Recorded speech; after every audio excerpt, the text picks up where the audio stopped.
हां, एक गोष्ट सांगायची आहे.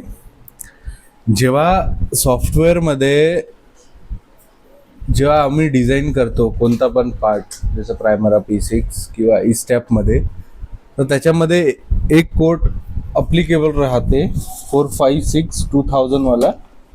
तर स्वतःच आम्ही एंगेजमेंट करू शकतो त्याच्यात, म्हणजे PDF फाईल अपलोड करून काम करू शकतो.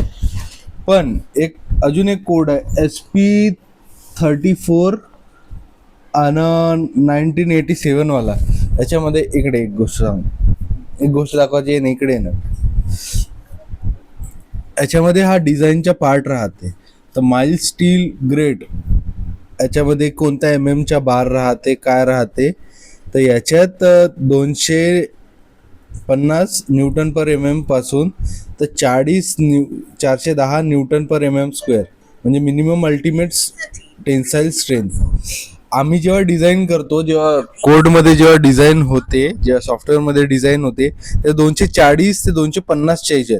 म्हणजे असं पकडा की बार हा जो 12चा बार आहे, 16चा बार आहे, 20चा बार आहे, हा 250 न्यूटन पर पासून स्टार्ट होते. आता अंदाजन आपण पकडून चला 250 ते 240 न्यूटन पर याला जर केजीत कन्वर्ट करायचं आहे तर 9.8 डिवाइड करायचं, म्हणजे केजी पर स्क्वेअर येते.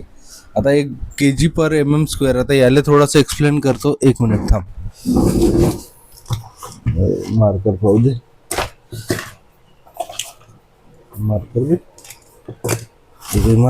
हा, आता समजा हा एक बार आहे इथून इथपर्यंत. याला जर दोन्ही साईडनं इकडून असं खिचला आणि इकडून असं खिचला तर हा 0 आहे. पण हा 240 पासून सुरुवात झाली. 240 इकडून फोर्स 240 न्यूटन पर आणि इकडं 240 न्यूटन पर ठीक आहे. इथून जर खिचलं तर त्याच्या हिशोबाने डिझाईन आहे. पहिली डिझाईन जेव्हा डिझाईन होते, पण लास्ट डिझाईन जे राहते म्हणजे आखरी, ते 410 न्यूटन पर स्क्वेअर. म्हणजे असं समजा की एक जो बार राहते 20 पर्यंत, तो 24 किलो